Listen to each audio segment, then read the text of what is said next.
It's Patrick at Pals. Work vans. They're everywhere. This one belongs to a plumbing company. They need it on the road. It's here today because it was having a drivability problem. So we're talking about Diagnostics, and this is Ivan, and Ivan has plugged in our snap-on scanner. Ivan, what'd you find with the diagnosis on this car? It has very low fuel pressure. Okay, so if I look here, which line are we looking at on the fuel pressure? The white. The one that's whited out. And that's got how much fuel pressure right now? Oh, almost zero. And we should have how much? About 15 to 28. About 15 pounds. Now we're going to start the vehicle, and at start it should have about 35 pounds, right? Yep. Yes, sir. Okay. We should have 35 pounds, and what do we have? Low. 23. 23 pounds.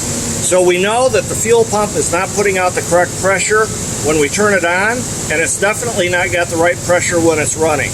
So with this diagnosis, we can condemn the fuel pump and know that we have to replace the fuel pump to get this customer back on the road. If you need an accurate diagnostic for your fuel problem or drivability problem, bring it to Pals. See you soon.